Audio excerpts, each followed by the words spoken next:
আলহামদুলিল্লাহি রব্বিল আলামিন ওয়াল আকিবাতু লিল মুত্তাকিন নবিয়িনা মুহাম্মাদিন ওয়া আলা আলিহি ওয়া আসহাবিহি আজমাইন ওয়া মান তাবিআহুম বিইহসানিন ইলা ইয়াউমিদ্দিন আম্মা বা'দ। যাবতীয় প্রশংসা একমাত্র আল্লাহ সুবহানাহু ওয়া তাআলার জন্যই নির্ধারিত নিবেদিত। দুরূদ ও সালাম বর্ষিত হোক মুহাম্মদুর রাসূলুল্লাহ সাল্লাল্লাহু আলাইহি ওয়াসাল্লামের উপরে। আল্লাহুম্মা সাল্লি আলাইহি আল্লাহুম্মা বারিক আলাইহি।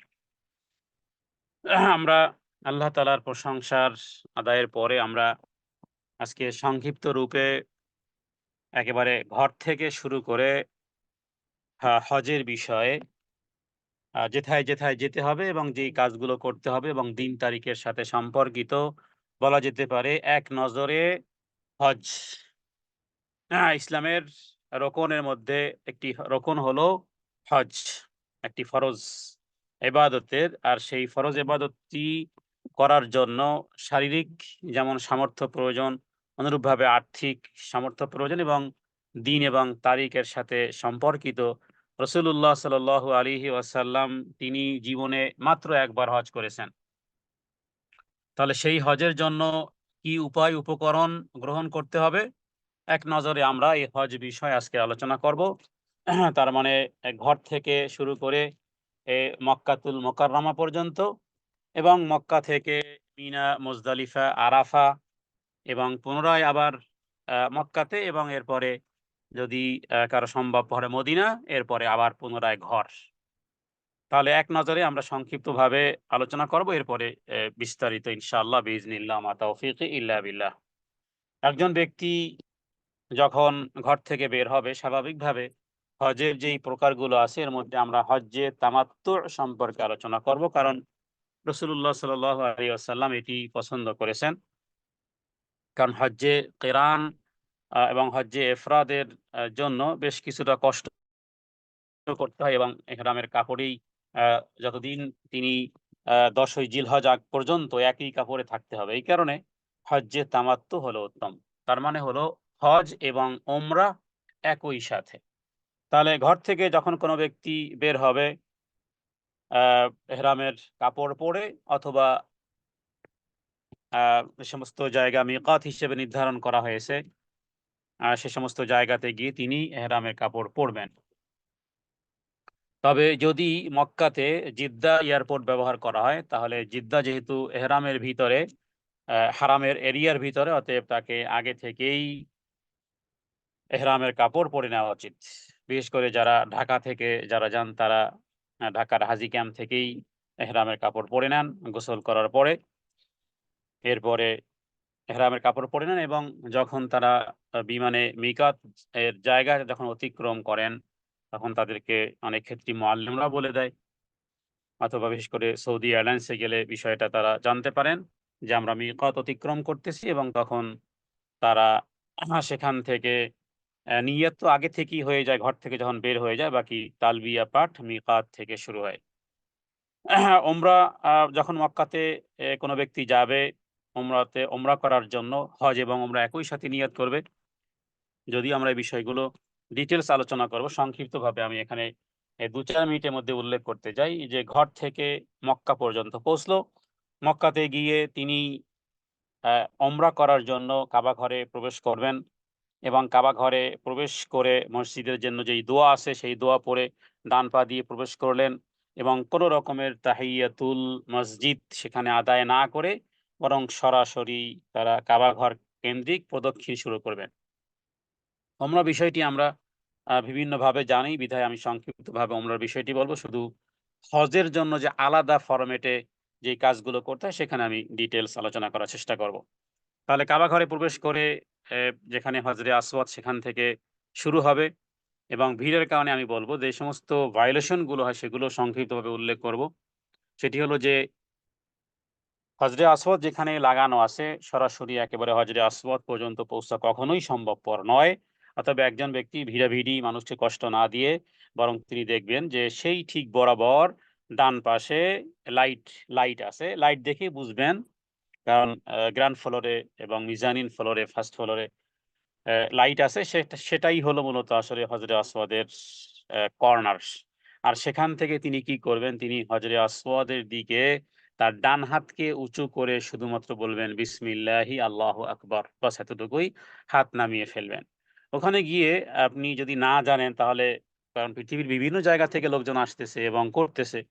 তো আপনি দেখে, দেখে না করে, হ্যাঁ, জেনে করা উচিত। কারণ ওখানে গিয়ে দেখবে যে কেউ ২ হাত উত্তোলন করতেছে, কেউ ১ হাত উত্তোলন করতেছে এবং সে হাত আবার চুমু দিচ্ছে, কেউ আবার ২ হাত চুমু দিচ্ছে। না, ২ হাতও উঠাবেন না, ২ হাতে চুমুও দিবেন না, ১ হাত উঠিয়ে আবার সেই হাত চুমুও দিবেন না।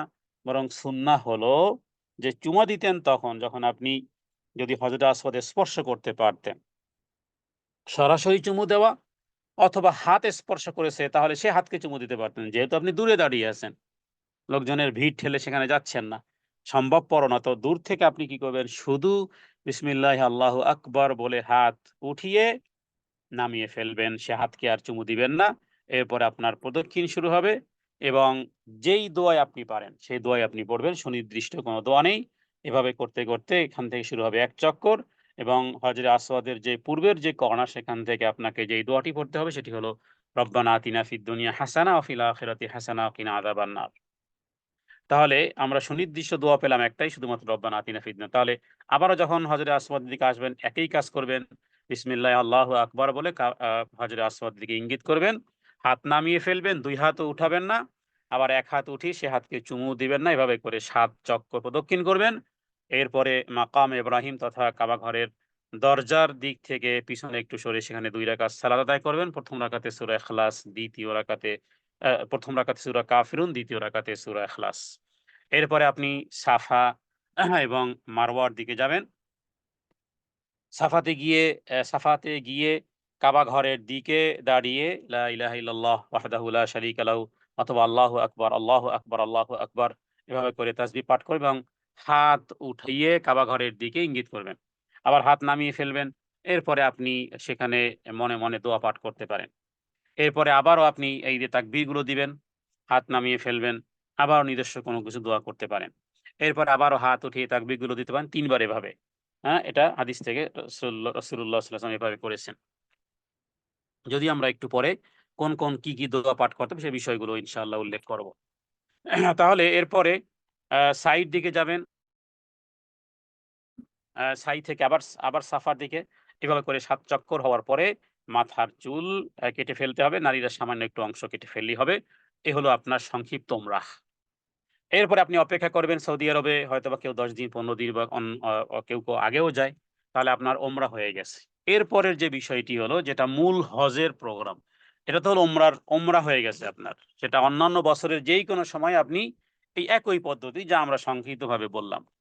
তাহলে এবার যেহেতু হজের আলোচনা, আমরা বলব যে আপনি মক্কাতে অবস্থান করতেছেন যখন ৮ই জিলহজ হবে। এখান থেকে খুব ভালো করে খেয়াল করো। যদিও এটারও ডিটেইলস আমি পরবর্তীকালে বলব। তাহলে আপনার ওমরা হয়ে গেছে। এবার আপনি সিভিল ড্রেসে আছেন। আপনার জন্য এবার অন্যান্য হালালগুলো হালাল হয়ে আছে। যখন ৮ই জিলহজ আসবে, মক্কার যে হোটেলে থাকবেন সেখান থেকে পুনরায় এহরাম বাঁধবেন আবারও। কারণ এটা আপনার ওমরা হয়ে আছে কিন্তু এবার আপনার হজের যাত্রা এবার। ৮ই জিলহজ পুনরায় এহরাম বাঁধতে হবে। এরপরে খেয়াল করুন, সূর্য ওঠার আগে আপনাকে মিনার দিকে যাত্রা করবেন। ৮ই জিলহজ এহরাম বাঁধবেন। এরপরে ৮ই জিলহজ সূর্য ওঠার পরে, তার মানে ফজরের সালাত যদি মক্কাতে পড়েন, এরপরে হোটেলে এসে আপনি সূর্য ওঠার পরে মিনার দিকে যাত্রা করবেন। মিনাতে যখন যাবেন সেখানে তাঁবুতে থাকতে হবে। সেখানে ঐদিন আপনি যেহেতু ফজরের পরে রওনা হলেন মিনাতে, মিনাতে গিয়ে আপনি কি করবেন? যোহর পাবেন, আসর পাবেন, মাগরিব পাবেন, এশা পাবেন। ফজর পর্যন্ত আপনাকে ওখানে অবস্থান করতে হবে। তাহলে ওই দিন এবং ওই রাত। তার মানে ৮ই জিলহজ আপনার থাকার জায়গা হোটেল নয়, বরং আপনার থাকার জায়গা হলো মিনাতে। যোহর, ঐদিন যোহর গিয়ে পড়বেন যথাসময়ে কসর। আসর পড়বেন কসর। হ্যাঁ? যোহর পড়বেন ২ রাকাত, আসর পড়বেন ২ রাকাত। মাগরিব পড়বেন ৩ রাকাত, এশা পড়বেন ২ রাকাত ওই দিন এবং ফজর ২ রাকাত পড়বেন। এটা হলো ৮ই জিলহজের কাজ। যথাসময়ে পড়বেন, কসর করে পড়বেন। এ হলো হজের এক প্রোগ্রাম মাত্র শেষ করলেন। এরপর আসতেছে ৯ জিলহজ। তাহলে মিনাতে আপনারা ফজর পর্যন্ত ফজরের সালাত পর্যন্ত আদায় করলেন। এরপরে সূর্য উদয়ের পরে, সূর্য উদয় হওয়ার পরে যেটা ৯ জিলহজ হচ্ছে, উদয়ের পরে আপনারা কোন দিকে যাবেন? আরাফার দিকে যাত্রা করতে হবে। আরাফার দিকে যাত্রা করবেন। আরাফার ময়দানে অবস্থানটার নামই হলো মূলত হজ। হ্যাঁ? আল হাজ্জু আরাফা। আরাফার দিকে যাত্রা করবেন এবং আরাফাতে সেদিন আপনি যোহরের আগেই পৌঁছে যাবেন। যদি পায়ে হেঁটে, কারণ পায়ে হেঁটেই যেতে হবে। মনে রাখতে হবে হজের যেই যারা হজ করবেন এরা ২-৪ মাস আগে থেকেই ওয়াকিং করা শুরু করবেন। কারণ আপনাকে অন্ততপক্ষে হ্যাঁ, ১০ kilometre, ১২ kilometre, ৫ kilometre, ৭ kilometre walking করতে হবে, এই মনোমানসিকতা রাখতে হবে। হ্যাঁ, হাঁটতে আপনাকে হবে। যারা হাঁটতে পারেন না তারা অন্য কোনো ব্যবস্থা গ্রহণ করবেন কারো মাধ্যমে। তার মানে সমস্ত জায়গাতে এই সময়গুলোতে এই পরিমাণ ভিড় যে গাড়িতে যাওয়া আর চেয়ে হেঁটে গেলে আপনি আরো অনেক আগে যেতে পারবেন। তাহলে খেয়াল করুন ৯ জিলহজ কি করবেন? কাজ কি আপনার সূর্য উদয়ের পরে আরাফার দিকে যাত্রা করবেন এবং সেখানে গিয়ে আরাফার এই দিন হলো হজের দিন। এই দিন আপনি যোহরের সালাত দেরি করে পড়বেন।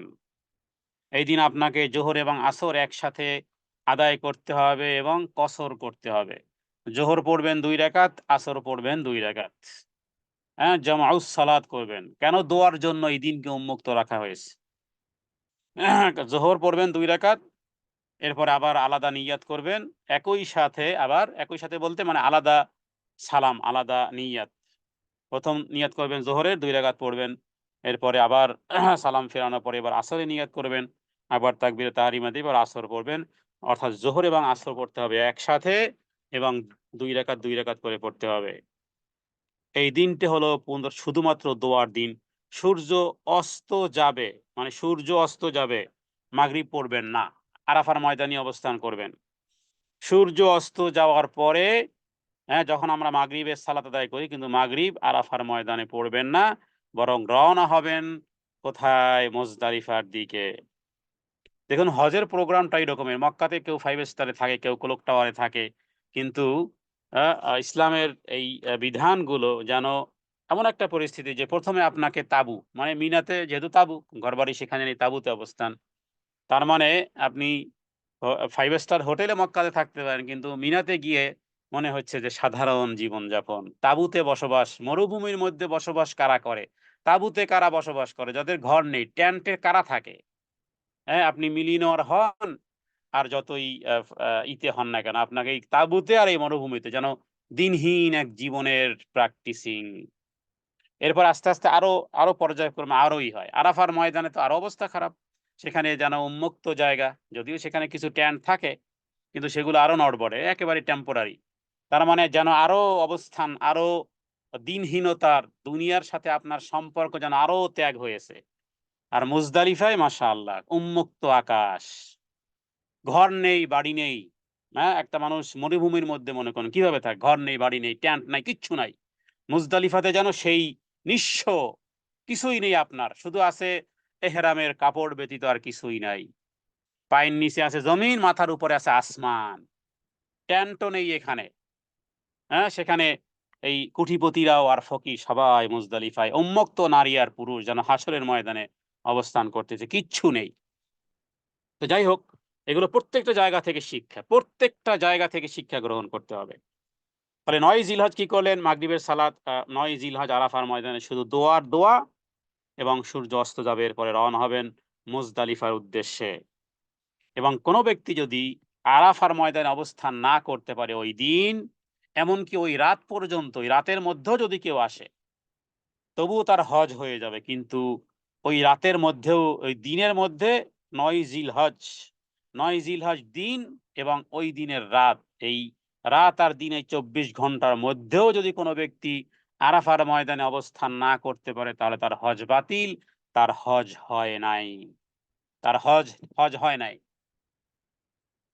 সে শেষ করতে পারে নাই। তো এইজন্য দেখুন যদিও সুন্নাহ অনুযায়ী হলো যে ৯ জিলহজ শুধু আরাফার ময়দানে আপনি অবস্থান করবেন, শুধু দোয়া করবেন এবং সূর্য অস্ত যাওয়ার পরে মুজদালিফার উদ্দেশ্যে রওনা হবে। হতে পারে কোনো ব্যক্তির উট খারাপ, কোনো ব্যক্তির গাড়ি খারাপ, কোনো ব্যক্তির ফ্লাইট ডিলে। এই জন্য ইসলামে এই রাতটাও যেন এই দিনকে দিয়ে দেওয়া হয়েছে। এটা দিনের ফজিলত। কারণ আরাফার দিন এটা দিনের ফজিলত, কিন্তু ওই রাতকেও আল্লাহ তাআলা যেন ইনক্লুডিং করে দিয়েছেন ওই দিনকে, যে যাও তোমাকে রাতও দিয়ে দিলাম। হতে পারে দূর দরাজ থেকে মানুষ সফর করে আসবে, হতে পারে ডিলে হতে পারে, সেই ডিলেটাও যাও 12 ঘন্টা আরো এক্সটেনশন করা হলো। আরো 12 ঘন্টা এক্সটেনশন করা হলো। তার মানে ওই রাতেও যদি কেউ এসে আরাফার ময়দানে তার পা রাখতে পারে তাহলে সে হজ হয়ে গেছে, হজ পেয়ে গেছে। কিন্তু যদি ওই রাতের মধ্যেও কেউ আরাফার ময়দানে আসতে না পারে কোনো জায়গা থেকে, তাহলে তার হজ মিস হয়ে গেছে। তারপরে কি হলো, মুজদালিফায় আপনি পৌঁছার পরে এবার মাগরিব পড়বেন, কারণ সূর্য অস্ত যাওয়ার পরে আরাফা থেকে বের হয়েছেন। দেখুন যেথায় ডিলে করা, যেমন মাগরিবের সালাত আমরা এখানে ডিলে করতেছি, এই যে ৯ জিলহজ। হ্যাঁ, যেখানে যেখানে ডিলে করা সুন্নাহ হয়ে যায়। ওই দিন কেউ যদি আসরের সূর্য অস্ত যাওয়ার আগেই যদি আরাফা থেকে বের হয়ে যায়, তার হজও বাতিল। তার হজও বাতিল হয়ে যাবে। তো এরপরে মুজদালিফায় যখন পৌঁছবেন, সেখানে কিছুই নেই, খোলা ময়দান, উন্মুক্ত ময়দানে যেন দুনিয়ার জীবনে একেবারে নিঃস্ব ফকির। নিঃস্ব ফকির, ঘর নেই, বাড়িও নেই, পায়ে আছে স্যান্ডেল আর আছে 2 টুকরা কাপড়, মাথার উপরে ছাদ নেই। মুজদালিফায় পৌঁছে মাগরিব এবং এশা একসাথে পড়তে হবে। তাহলে এই হলো ওই রাত যাপন করার পরে। এরপর আসতেছে 10ই জিলহজ, যেদিন আপনার অনেক কাজ। মুজদালিফায় কি করবেন? মাগরিব আর এশা পরে কোন রকমের ইবাদত বন্দিগার করার দরকার নেই, বরং সুন্নাহ হলো রাসূলুল্লাহ সাল্লাল্লাহু আলাইহি সাল্লাম শুয়ে গেছেন, এশার সালাত পরেই শুয়ে গেছেন। এই দিন হলো ঘুম, এই রাত্রে ঘুমাতে হবে, এটাই সুন্নাহ। কারণ হলো পরের দিন আপনাকে লড়তে হবে। পরের দিন আপনাকে অনেক পরিশ্রম করতে হবে, যেটাকে 10ই জিলহজ বলা হয়। সূর্য ওঠার পূর্বে থেকে শুরু করে একেবারে ওই দিন আপনার অনেক কাজ আছে। রাসূলুল্লাহ সাল্লাল্লাহু আলাইহি সাল্লাম মুজদালিফাতে মাগরিব আর এশা একসাথে পড়ে, মানে মাগরিব 3 রাকাত, এশা হবে 2 রাকাত আলাদা সালামে। এরপরে সালাতের এশার পরেই শুয়ে যাবেন। সে রাত্রে ওই মুজদালিফায় উন্মুক্ত আকাশে লক্ষ লক্ষ নারী আর পুরুষ উন্মুক্ত ময়দানে সেই রাত সেখানে যাপন করে। আজ পর্যন্ত সেখানে কোনো শ্লীলতাহানি হয়নি, হবেও না ইনশাআল্লাহ। তো এই দৃশ্যপট সেখানে ওই মিলিনিয়ারও শুয়ে আছে ওই পাথরের উপরে, অথবা এই কঙ্করের উপরে। এরপরে 10ই জিলহজ সূর্য ওঠার পূর্বে ফজরের ফজরের পরই আপনাকে এবার মিনার উদ্দেশ্যে যাত্রা করতে হবে। কারণ মিনাতে পৌঁছা এবং সেই দিন আপনার মুখস্থ করার জন্য একটা শব্দ মনে রাখলেই হয়, যেটাকে আমরা সংক্ষিপ্তভাবে বলি রানহাত। রানহাতটা কি? রানহাত হলো র, নুন, হা, তোয়া। র, নুন, হা, তোয়া। এই কথাটা কোনো হাজি যদি মুখস্থ রাখে 10ই জিলহজ, তার মানে এই 4 টা কাজ তাকে করতে হবে। রা মানে রমি, তার মানে জামরাতুল আকাবায় তাকে পাথর নিক্ষেপ করতে হবে। নুন মানে নহর, তার মানে তাকে কোরবানি করতে হবে। হা মানে হালক, তার মানে তার মাথা মুন্ডাতে হবে অথবা নারীদের চুল কাটতে হবে। তোয়া মানে তওয়াফ। এই 4 টি কাজ আপনাকে 10ই জিলহজ করতে হবে। যদিও এদিক সেদিক হয়ে যায়, আগে কোরবানি হয়ে গেছে, এরপরে মাথা মুন্ডন হয়ে গেছে, তওয়াফ হয়ে গেছে আগে, ওদিকে কোরবানি হয় নাই, অথবা ইত্যাদি এদিক সেদিক যাই কিছু হোক না কেন, রাসূলুল্লাহ সাল্লাল্লাহু আলাইহি ওয়াসাল্লাম বলেছেন কোনো অসুবিধা নেই।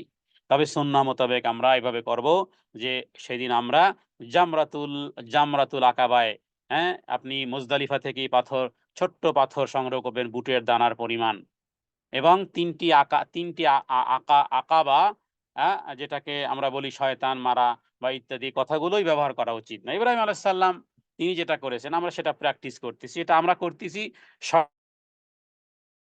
শয়তানকে পাথর মারতেছি না। আমরা করতেছি ইবাদত। অনেকে মনে করেন যে শয়তানকে পাথর যেহেতু মারতেছি, সেই রকমের বড় পাথর মানে কেউ স্যান্ডেল মারে, কেউ সেখানে এক দৃশ্য মানুষ না জেনে যা খুশি তাই করতেছে। বিশেষ করে এই ভারত উপমহাদেশে এরাই করে। বৃদ্ধ হয়ে গেছে। শয়তানকে তো পায় না, এবার পেয়েছে মনে হয় যেন এবার স্যান্ডেল মারতেছে, পাথর মারতেছে, মানুষের মাথা ফাটাচ্ছে। শয়তান হাসবে। ইব্রাহিম আলাইহিস সালাতু ওয়াস সালাম তিনি যেটা করেছিলেন সেটা তিনি দেখতে পেয়েছেন আল্লাহর হুকুমে, সেটা ছিল ভিন্ন। আমরা শয়তানকে পাথর মারতেছি না। আমরা করতেছি ইবাদত, আমরা করতেছি সুন্নাত, এবং প্রতিটি পাথর মারার সাথে সওয়াব লিপিবদ্ধ হবে। হ্যাঁ, আপনি শয়তানকে ভেবে শয়তানকে ইবাদত করেন, পিলার একটা পিলার আছে একটা বাস। তো এখানে আপনি আগে থেকেই ৭টা করে যেহেতু আপনাকে ২১ টা পাথর সংগ্রহ করবেন এবং ১ম যেটা জামরাতুল আকাবায় সেখানে পাথর নিক্ষেপ করতে হবে। ছোট, ছোট বুটদানা পরিমাণে এই পাথর। শুধু এতটুকু খেয়াল করতে হবে যে সেই পিলারের সাথে যেই বেসিনের মতন জিনিসটা আছে, অন্ততপক্ষে সেই বেসিনের মধ্যে যদি পড়ে তাহলে অটোমেটিক্যালি গড়িয়ে এমনভাবে ঢালাও সৃষ্টি করা হয়েছে ৫ তলা পর্যন্ত। আ আ আ এরপরে ওখানে ওই বেসিনের মধ্যে ফেললেও আস্তে, আস্তে করে সেটা গড়িয়ে ওই যেই খাম্বা বা যে পিলার আছে ওটাতে স্পর্শ করে বাস আপনার এটা হয়ে যাবে। তাহলে ১০ই জিলহজ দেখুন আপনাকে এই জামরাতুল আকাবায় কঙ্কর নিক্ষেপ করতে হবে।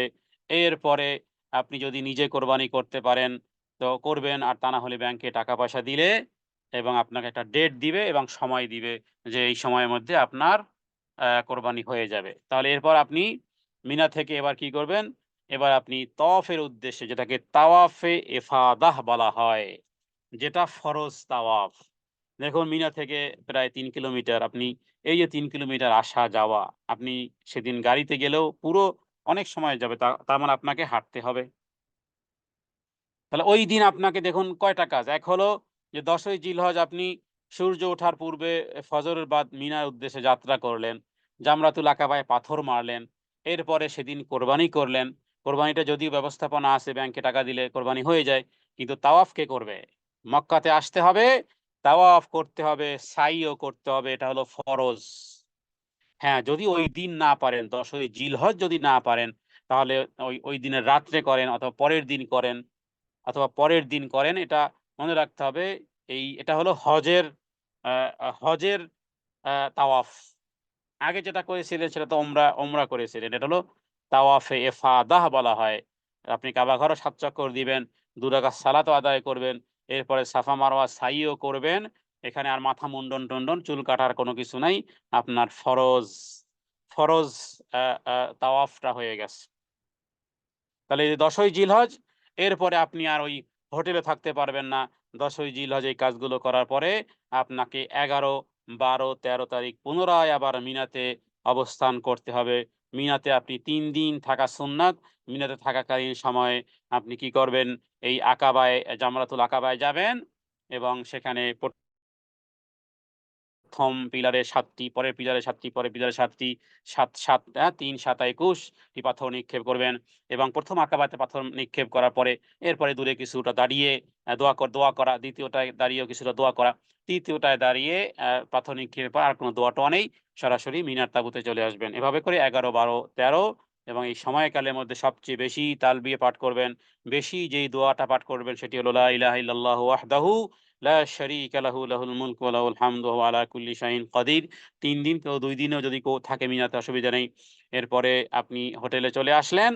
এরপরে যদি মদিনাতে যান অথবা দেশে আসেন, আরেকবার বিদায় তাওয়াফ। সর্বশেষ সাক্ষাৎ। বিদায় তাওয়াফ হবে কোথায়? এরপরে মদিনাতে যাওয়ার আগে, অথবা যদি আপনি দেশে আসেন তো সর্বশেষ কাবা ঘরের তাওয়াফ। শুধুমাত্র কাবা ঘরের তাওয়াফ ২ রাকাত। এরপরে সা সা সা সালাত আদায় করার পরে হোটেলে এসে বেডিং খাতা নিয়ে আপনি এয়ারপোর্ট কিংবা মদিনায়। এই হলো এক নজরে হজের বিষয়টি আমি সংক্ষিপ্তভাবে আলোচনা করলাম। এবার করব ইনশাআল্লাহ বিস্তারিত। তাহলে মোটামুটি তারিখগুলো, টাইমগুলো আমরা জেনে নিলাম। এবার প্রথমত বলব যে হজ এটি একটি ফরজ ইবাদত। ৩ জিনিস আপনাকে নিয়ে যেতে হবে ঘর থেকে। ৩ জিনিস কোনো বৈষয়িক বিষয় নয়। কি বেডিং নিবেন, না কাঁথা নিবেন, না কোলবালিশ নিবেন, কোন জিনিস নিবেন সেটা বিষয় নয়। বরং আপনাকে ১ম যে বিষয়টি নিতে হবে আল ঈমান। আল ঈমান, ২য় হলো আল ইখলাস, আর ৩য় হলো ইত্তেবায়ে সুন্নাহ।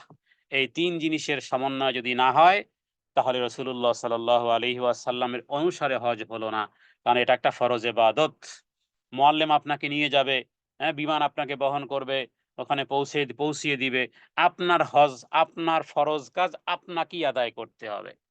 দেখে, শুনে যেকোনো মূল্যেই হোক না কেন আপনাকে সঠিক বিষয়টি আপনার নিজের পালন করতে হবে। তাহলে প্রথমত কি বলেছি? আল ঈমান। ঈমানের সকল বিষয়ের উপরে সঠিক বিশ্বাস, সহি আকীদা নিয়ে তারপরে আপনি আপনার ঘর থেকে যাত্রা করা উচিত। হ্যাঁ, আপনি ভিন্ন মতবাদে, ভিন্ন ফেরকায় কোরআন এবং সুন্নাহর সাথে সাংঘর্ষিক বিভিন্ন ইজম নিয়ে, হ্যাঁ, জাতীয়তাবাদ, ধর্মনিরপেক্ষ মতবাদ, এই মতবাদ, সেই মতবাদ, বিভিন্ন ইজমের উপরে আপনি প্রতিষ্ঠিত থাকতেছেন। হাজার লক্ষ হজ করলেও যেহেতু আল ঈমানের সবক আপনার মধ্যে নেই, আল্লাহ সেগুলো গ্রহণ করবেন না। কারণ গোটা কোরআনুল কারীম রাসূলুল্লাহ সাল্লাল্লাহু আলাইহি ওয়াসাল্লামের জীবদ্দশা আমরা দেখি নবীজি মক্কাতে ১৩টা বৎসর ছিলেন, মদিনায় ছিলেন ১০ বছর। নবতী জীবনের একটু এনালাইসিস করুন তো একটু। নবীর ১৩ বছরে নবীজি কি করেছেন? ১৩টা বৎসর শুধু এক কথার উপরে ছিলেন, কুলু লা ইলাহা ইল্লাল্লাহ তুফলিহুন। মক্কাতে নবীজি আল্লাহর পক্ষ থেকে নির্দেশিত সালাত আদায় করতে পেরেছেন মাত্র অনলি 3 ইয়ার্স। অনলি 3 ইয়ার্স মক্কাতে। যদিও নবীজি নবু হওয়ার আগেও সালাত আদায় করেছেন। সিরাত গ্রন্থে কিন্তু আল্লাহর পক্ষ থেকে মেরাজ রজনীতে সালাত ফরজ হয়। তো এরপরে নবীজি মাত্র টাইম পেয়েছেন, বলা যায় মক্কাতে ফরজ হিসেবে সালাত আদায় করার সময় পেয়েছেন রাসূলুল্লাহ সাল্লাল্লাহু আলাইহি ওয়াসাল্লাম মাত্র 3 ইয়ার্স, মাত্র ৩ বৎসর। তাহলে এর আগে ১০ বছর। মোটামুটি মক্কাতে নবীর নবুয়তি জীবন কত বছর? ১৩ বৎসর। ১৩টা বৎসর শুধুমাত্র একটা মানদণ্ডে, একটা ভিত্তিতে, একটা ফাউন্ডেশনে, একটা কথার উপরে নবীজি ১৩টা বৎসর সময় লাগিয়েছেন। আর তা ছিল লা ইলাহা ইল্লাল্লাহ। আল্লাহ ব্যতীত সত্য কোনো মাবুদ নেই। এটার অর্থ জেনে এর সাথে কি জিনিস সাংঘর্ষিক আছে, এর সাথে বিষয় আছে তাগুতের সম্পর্ক, এর সাথে বিষয় আছে শিরক আর বেদাতের সম্পর্ক, এর সাথে সম্পর্ক আছে ইজমের সম্পর্ক। এগুলো সব একেবারে কেটে উজাড় না করে দিলে লা ইলাহা ইল্লাল্লাহই হলো না। মক্কার জীবনে রাসূলুল্লাহ সাল্লাল্লাহু আলাইহি ওয়াসাল্লাম এত অত্যাচার, জুলুম আর নির্যাতনে কোনো কিছুই বলেন না যে তাহাজ্জুদ পড়ো, এটা করো, সেটা করো, ঘুষ বন্ধ করো, মদ পান করতে পারে না। কোনো আদেশ, কোনো নিষেধ কিছুই ছিল না। শুধুমাত্র একটাই ছিল, ইয়া আইয়ুহান নাস, হে সম্প্রদায়, কুলু, একটা কথাই বলো, লা ইলাহা ইল্লাল্লাহ, আল্লাহ ব্যতীত আর সত্য কোনো মাবুদ নেই, তুফলিহুন, সফল কাম হয়ে যাবে। অতএব আপনি সবকিছু ঠিকঠাক রাখবেন আর মুখে শুধু এই কালেমা পড়বেন, কিন্তু সম্পর্ক রয়ে গেছে, তাহলে আর হজ হলো না। কোন ইবাদত, সব ইবাদত আটকে থাকবে, সব ইবাদত এক্সপাস হয়ে যাবে। ওয়াকাদিমনা ইলা মা আমিলু মিন আমাল ফাজআলনাহু হাবাআম মানসুরা। ধুলোয় ধূসরিত করে দিবেন আল্লাহ সমস্ত নেক আমল। কেন? আল ঈমানের ভিত্তি, ফাউন্ডেশন নেই।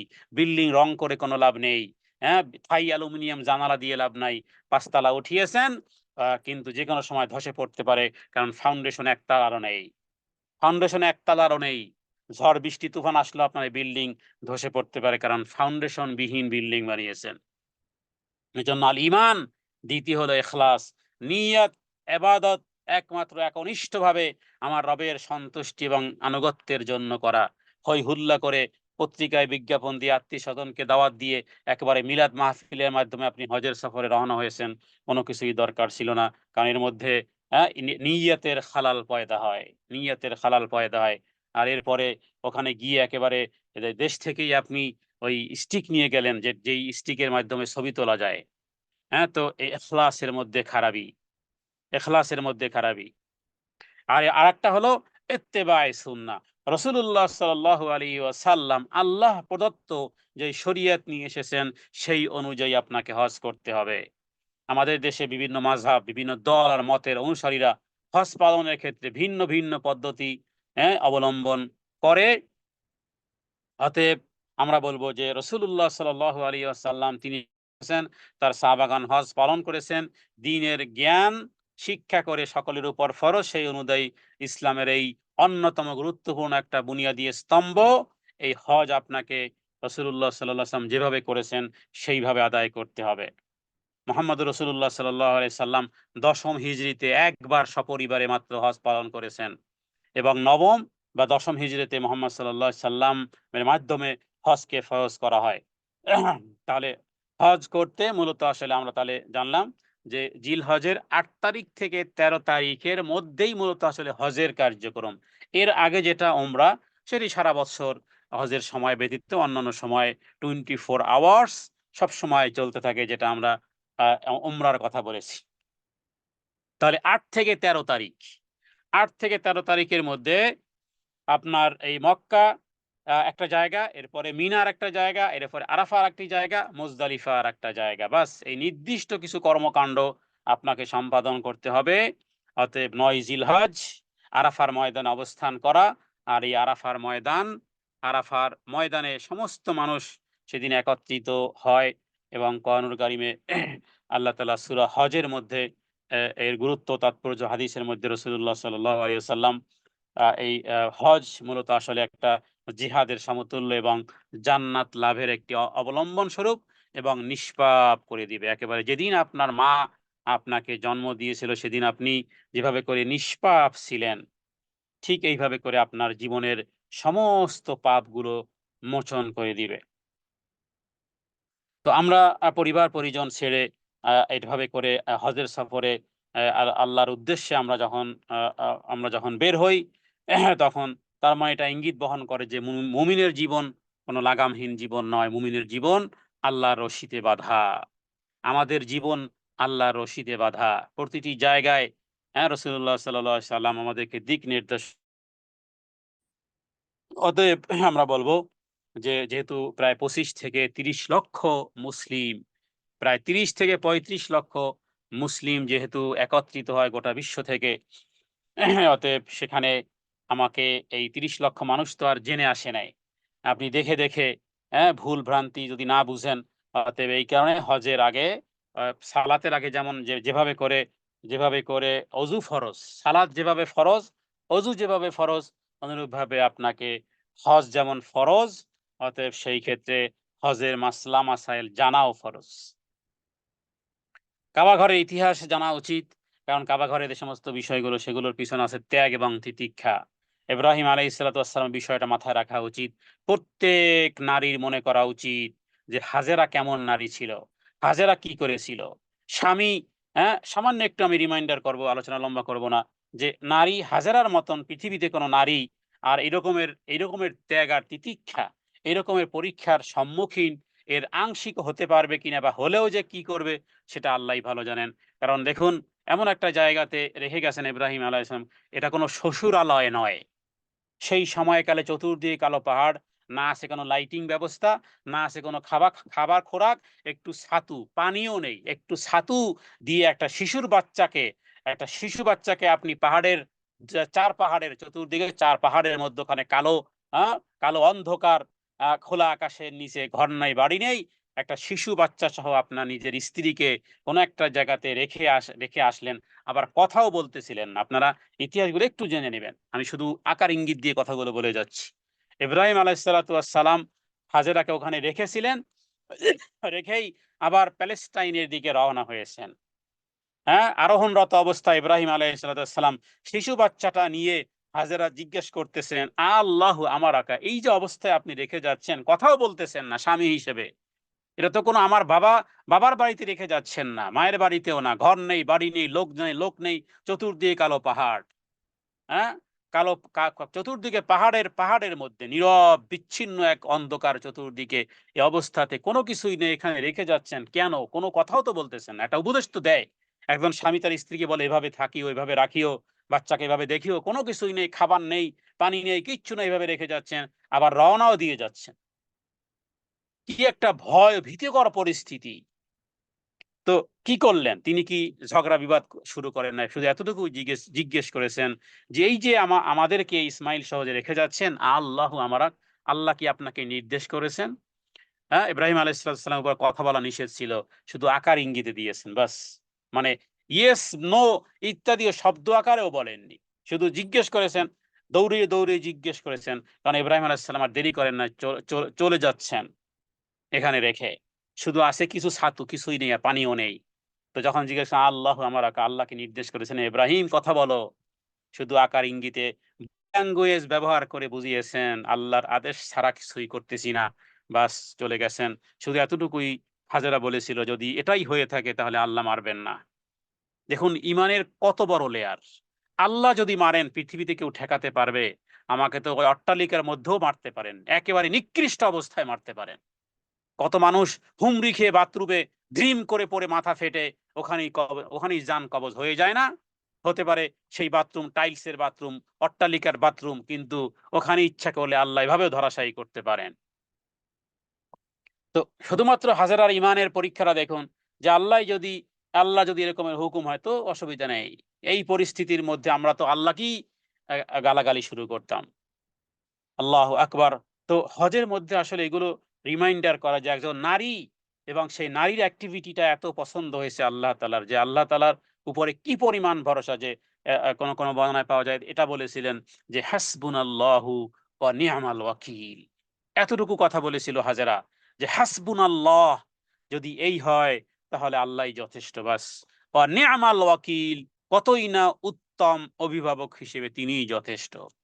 দেখুন পৃথিবীতে আমরা সম্পর্ক করি, সম্পর্ক হয়, রক্তের সম্পর্ক বলেন, দুধের সম্পর্ক বলেন, অথবা অন্যান্য সম্পর্ক, এগুলো আমরা আল্লাহর বিধান পালন করি।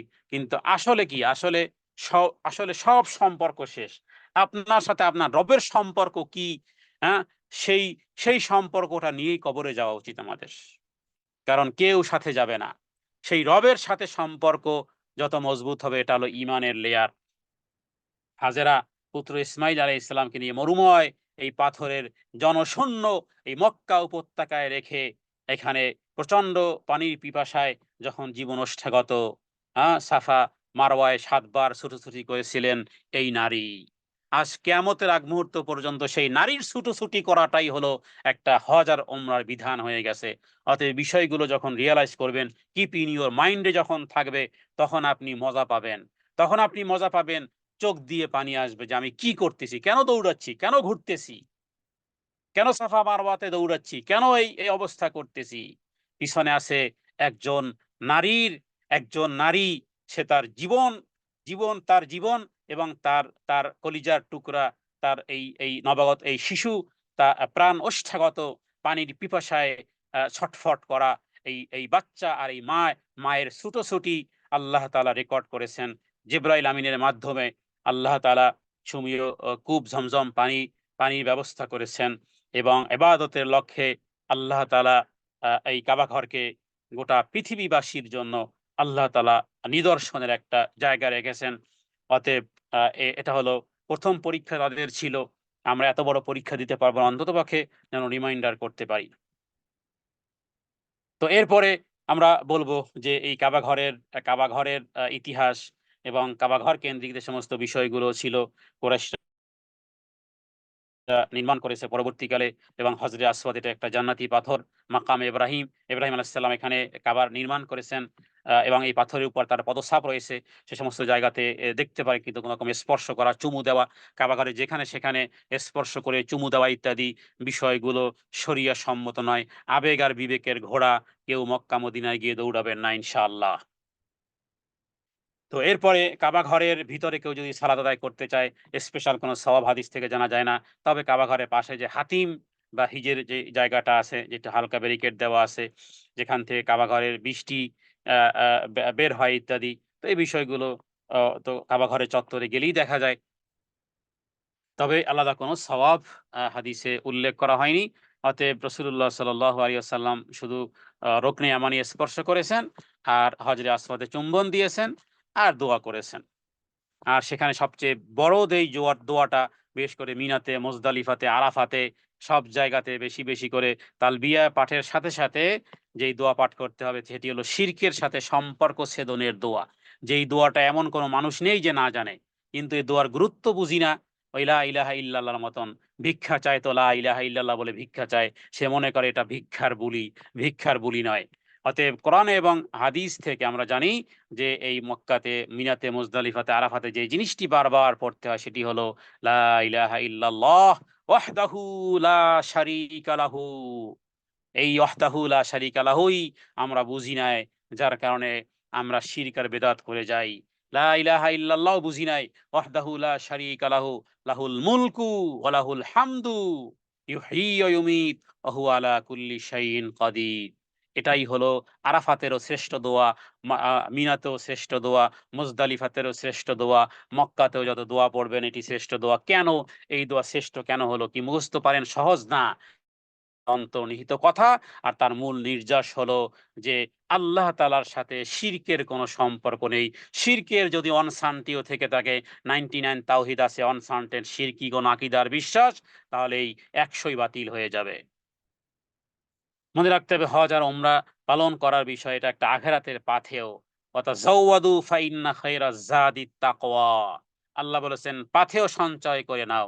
হজ যাত্রার জন্য সর্বোৎকৃষ্ট পাথেয় হচ্ছে তাকওয়া, আল্লাহ ভীতি। মনে রাখবেন হজে গেলে ৩ জিনিস আরো আপনার পকেটে আর আপনার ব্যাগে কষ্ট আসবেই। হজ হজ ট্রাভেল এজেন্সিকে, সরকারকে অথবা সৌদি সরকারকে কাউকে দোষারোপ দিয়ে লাভ নাই। হজ মানি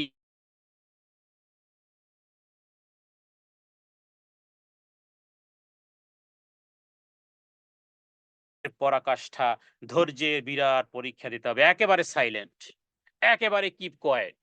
হ্যাঁ? আমি দেখেছি, নিজের স্বচক্ষে দেখেছি। আমিও হজের যাত্রী ছিলাম। হ্যাঁ? পরস্পর বলতেছে যে, "হজে যদি না আসতাম তাহলে তোকে দেখে দিতাম। হজে যদি না আসতাম তোকে দেখে নিতাম।" তো হলো কি? ঘুরে ফিরে একই কথা হলো। ধৈর্যের কারণ এখানে ধৈর্যের বাঁধ ঘটে যায়। এবং এটাও মনে রাখবেন পৃথিবীর যেই দেশ থেকে আসেন না কেন, ওই হামলাদের মানে ওই কি বলে কাফেলার কিছুই করা থাকে না। কারণ সেখানের সিচুয়েশন পরিবর্তন হয়ে যায়। সৌদির আ আ ম্যানেজমেন্টের কাছে চলে যায়। সেখানে মোয়াল্লেমদের কাছে চলে যায়। খাবার-দাবার থেকে শুরু করে অনেক কমিটমেন্ট রক্ষা করা যায় না। এক হোটেল বলেছিল 5 স্টার, এখন দিয়েছে 2 স্টার। খাবারের কথা বলেছিল এটা, এখন দিয়েছে শুধু ডাল আর রুটি। এভাবে করে ঘাটে এই কয়দিন কিন্তু কষ্ট হবে। শুধুমাত্র আ আ সব জায়গাতে এই ক্ষেত্রে বলব যে দোষারোপ করে লাভ নাই। দেশে গেলে দেখে নেব। আমার পাওয়ার আছে এই না সেই না। Please keep quiet. এই বিষয়গুলো একেবারে ম্যান্ডেটরি, কারণ এই বিষয়গুলো আমি খুব ভালো করে জানি। হজ যাত্রীদেরকে লোভনীয় অফার দেওয়া হয় যে কাবা ঘরে পাশে রাখবে, জুস খাওয়াবে, এই করবে, সেই করবে। কিছুই করা সম্ভবপর হয় না অনেক ক্ষেত্রেই। অতএব আল্লাহর ওয়াস্তে যা টাকা-পয়সা খরচা করেছেন আল্লাহর সন্তুষ্টির জন্য, এখান থেকে তাকওয়া নিয়ে যেতে হবে। সূরা বাকারার আয়াত নম্বর ১৯৭, এই আয়াতটা নিয়ে যেতে হবে। কি বলেছেন আল্লাহ তাআলা? আমি আবারও পাঠ করি। "ওয়াতাজাওয়াদু ফাইন্না খায়রাজ যাদিত তাকওয়া ওয়াত্তাকুন ইয়া উলিল আলবাব।" ঘর থেকে শুরু এবং ঘর আসার আগ মুহূর্ত পর্যন্ত কোন রকমের কষ্টের এক্সপ্লেইন আপনারা করবেন না। কোন রকমের কষ্টের এক্সপ্লেইন করবেন না যে মিনাতেই কষ্ট হয়েছিল। কষ্ট তো ৩৫ লক্ষ মানুষ অজু ইস্তেঞ্জাতে কষ্ট আছে, এখানে কষ্ট আছে। এমনকি আপনার এই ও সমস্ত জায়গাতে যখন আপনারা অজু করবেন, খুব কুইকলি করবেন, এটাও সুন্নত। পানি ঢালতেছেন তো ঢালতেছেন আর আপনার পিছনে লম্বা দণ্ডায়মান হয়েছে। খাবার প্রয়োজনে শুধুমাত্র আঙ্গুর খাবেন, হালকা রুটি খাবেন যাতে করে প্রস্রাব পায়খানার বেগও বেশি না হয়। হ্যাঁ? যে কথাগুলো আমি মনে করি যে আপনাদের সহায়ক হবে। অতএব আপনারা যেই ট্রাভেলিং এজেন্সির মাধ্যমে আসেন না কেন, লম্বা চওড়া বিভিন্ন রকমের আপনার অনেক কিছু লোভনীয় অফার যত কিছুই থাক না কেন, কমিটমেন্ট তারা রক্ষা না করতে পারলে আপনি মনে রাখবেন যে কোন রকমের কথা বলার প্রয়োজনীয়তা নেই। বাস আপনাকে এই হজের যাত্রা থেকে আপনাকে একেবারে কিপ কোয়াইট হয়ে যেতে হবে। তাহলে আপনাকে ধৈর্য এবং কষ্ট করার মনে লিখে রাখবেন, আমাকে এই হজের সফরে কষ্ট করতে হবে। এটা হলো নাম্বার 1। দ্বিতীয় হলো করে এই ট্রাভেলিং এ, কারণ এখানে অ্যা বহু জায়গাতে স্থানান্তর ইত্যাদি বিভিন্ন রকমের এমনও হতে পারে যে আপনার না ঘুমাতে পেরেছেন, না কোনো কিছু করতে পেরেছেন। কোনো কিছু না। তো ধৈর্যের পরীক্ষা সেখানে কভারিং করে রাখতে হবে। আর তৃতীয় যেটা আল্লাহ তাআলা বলেছেন, "ওয়াতাজাওয়াদু", সর্বোৎকৃষ্ট পাথেয় হচ্ছে তাকওয়া। এরপরে এটা তো ৩ টা জিনিস। এবার দেখুন রাসূলুল্লাহ সাল্লাল্লাহু আলাইহি সাল্লাম কি বলেছেন? নবীজি বলেছেন, "তোমরা আমার কাছ থেকে হজের নিয়ম-কানুন শিখে নাও।" রাসূলুল্লাহ সাল্লাল্লাহু আলাইহি ওয়াসাল্লাম তিনি বলেছেন, "যে ব্যক্তি হজের সংকল্প করে সে যেন দ্রুত সেটা সম্পাদন করে।" নবীজি বলেছেন রাসূলুল্লাহ সাল্লাল্লাহু আলাইহি ওয়াসাল্লাম বলেছেন, "হজ একবার, যে ব্যক্তি একাধিকবার হজ করবে তার জন্য সেগুলো নফল হবে।" এবং নবীজি বলেছেন, ৩ টি দল আল্লাহর মেহমান। এক হলো আল্লাহর পথে জিহাদকারী, আর হলো হজকারী এবং ওমরা পালনকারী। রাসূলুল্লাহ সাল্লাল্লাহু আলাইহি ওয়াসাল্লামকে জিজ্ঞেস করা হয়েছিল উত্তম আমল কি? এই মর্মে নবীজিকে জিজ্ঞেস করা হলে তিনি বলেছিলেন যে আল্লাহ এবং তার রাসূলের প্রতি ঈমান। এরপরে জিজ্ঞেস করা হলো সুম্মা অতঃপর কি? নবীজি বললেন আল্লাহর পথে জিহাদ। এরপরে বলা হলো কোনটি? নবীজি বললেন যে মাবরুর। হজ্জে মাবরুর। তার মানে ওই হজ যেটা আল্লাহ তাআলার কাছে গ্রহণযোগ্য হয়েছে। আর হজ্জে মাবরুরের বিনিময় জান্নাত, জান্নাত ব্যতীত আর কিছুই নয়। হজ্জে মাবরুর হওয়ার জন্য অনেক অনেক অসুবিধা নজরে পড়বে, অনেক অসুবিধা নজরে পড়বে। বিভিন্ন দেশের তুর্কি থেকে মানুষ আসে, বিভিন্ন দেশ থেকে মানুষ আসে। হ্যাঁ, কেউ সেজদায় যায়, এরা মানুষ দেখে। তারপরে মক্কাতে, মিনাতে, মুজদালিফাতে, আরাফাতে বিভিন্ন দেশ, বিভিন্ন জায়গা থেকে মানুষ এসেছে। অনেক ভাইব্রেশন দেখবেন। সেদিকে দেখার কোনোই দরকার নেই। কে কি করে না করে সেটা আপনার জানারও দরকার নেই, সমালোচনারও প্রয়োজনীয়তা নেই। যে যা করে করুক। কেউ যদি আপনার সাথে দুরাচারও করে অথবা যাই খুশি করে করুক, কোনো রকমের নূতনত্ব এক্সপ্লেইন কারো কাছে বলার প্রয়োজনীয়তা নাই। কারণ আপনি এসেছেন তাকওয়ার ময়দানে তাকওয়া অর্জন করতে, বাস। হজ পালনে যারা ব্যয় করবে অর্থ, অতএব যারা বদলি হজ করান তারাও ওইরকম ব্যক্তিদেরকে পাঠাবেন যারা ওখানে গিয়ে শুধু এই একটা কোর্স, একটা প্যাকেজ সম্পন্ন করেই যেন না আসে, বরং এই প্যাকেজ সেই প্যাকেজ নয়। এখানে আপনাকে মাবরুর হতে হবে। শরীয়তের লঙ্ঘনীয় কোনো কাজ, সুন্নাতের বিপরীত কোনো কাজ, হ্যাঁ, মানুষ মার্কেটের জন্য, জিয়ারাতের জন্য মনে হয় যেন সে হজ করতে গেছে এইগুলো করতে, কোনো রকমের মার্কেটিং নাই সেখানে। এমনকি বলবেন কোনো মার্কেটিং করতে আমি যাচ্ছি না। আমি কোনো সিঙ্গাপুর যাচ্ছি না যে মার্কেটিং করতে যাচ্ছি, দুবাই যাচ্ছি না। তো সেখানে আপনি যাচ্ছেন হজের সফরে। সেখানে তাকওয়া অর্জনের জন্য যাচ্ছেন। এরপরে জিয়ারতের জন্য যে সমস্ত জায়গাগুলো বললাম, এগুলো ব্যতীত অন্যগুলোর যদি সময় সুযোগ হয় যাবেন।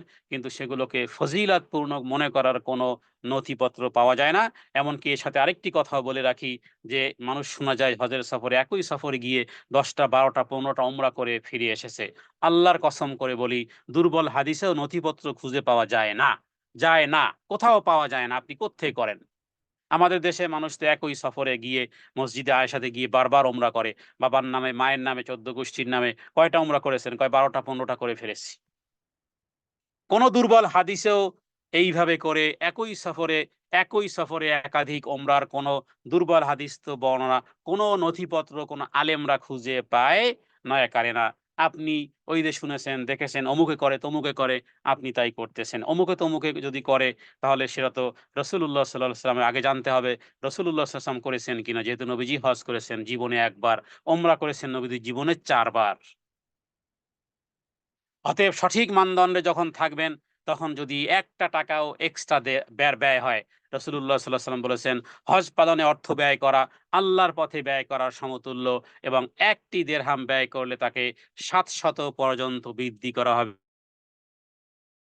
এবার উল্টোটা বলি, যদি বেদাতের জন্য ব্যয় করেন তাহলে কি পাবেন? হজের যে সফর, যেখানে যেতে হবে, যা খেতে হবে, যা পেমেন্ট করতে হবে, সেগুলো যদি অ্যাকুরেট হয় তাহলে তো এই পেয়ে গেলেন। নবীজি বলেছেন হজের জন্য অর্থ ব্যয়, আল্লাহর পথে ব্যয় করা সমতুল্য। একটি দিরহাম ব্যয় করলেও ৭০০ পর্যন্ত সেটাকে বৃদ্ধি করা হবে। কিন্তু যদি আপনি বেদাতি কাজে ব্যয় করেন, যেটা রাসূলুল্লাহ করেন না, সাহাবায়ে কেরাম করেনি, তাহলে সেই দায়ভার কে নেবে? নবীজি তো নিবেন না। আব্দুল্লাহ ইবনে মাসউদ এবং জাবের রাদিয়াল্লাহু তাআলা আনহু থেকে হাদিস রয়েছে যে, আগুন যেভাবে স্বর্ণ এবং রৌপ্য এবং লোহা থেকে খাদ দূর করে, তেমনি যদি তোমরা তোমাদের দারিদ্রতা এবং পাপ মোচন করতে চাও তাহলে তোমরা পরপর হজ এবং ওমরা পালন করো। অতএব হজ আর ওমরা নবীজি যেভাবে পালন করেছেন সেই আঙ্গিকে করতে হবে। তা না হলে কিন্তু এই এই ফজিলতগুলো আপনি আমি পাবো না। রাসূলুল্লাহ সাল্লাল্লাহু আলাইহি ওয়াসাল্লাম তিনি যেভাবে হজ পালন করেছেন, আমরা সেই বিষয়গুলো আরেকবার শুধু রিমাইন্ডার করব যে, এর সাথে, সাথে আরো বেশ কিছু বিষয় যেগুলো লঙ্ঘনীয় হয়। কারণ আপনি ৪-৫ লক্ষ টাকা খরচ করলেন। জীবনে একবারই হয়তোবা করতে পারবেন। সেটা যদি কবুল হওয়ার শর্ত মোতাবেক না হয়, কবুল হওয়ার টার্ম অ্যান্ড কন্ডিশন অনুযায়ী সেটা যদি না হয়, তাহলে আপনি সৌদি আরব গেছেন, বিমানে চড়েছেন, মক্কা দেখেছেন, মদিনা দেখেছেন, আরাফা দেখেছেন, আবার বাড়িতে এসেছেন। আসলে সেখানের প্রত্যেকটা জায়গার জন্য সুনির্দিষ্ট ইবাদত ছিল, ওই ফরমেট ছিল যেই ফরমেটে রাসূলুল্লাহ সাল্লাল্লাহু আলাইহি সাল্লাম করেছেন, সাহাবায়ে কেরাম করেছেন। তাহলে সেই ফরমেটে যদি না করা হয়, তাহলে আপনি এই ৪-৫ লক্ষ টাকা খরচ করে শুধু দেখে এসেছেন। হজ্জে মাবরুর, যার কথা নবীজি বলেছেন যে নিষ্পাপ শিশুর মতন হয়ে যায়, সেটা হলো কিনা সেটা আল্লাহই ভালো জানেন, আপনিও জানেন না।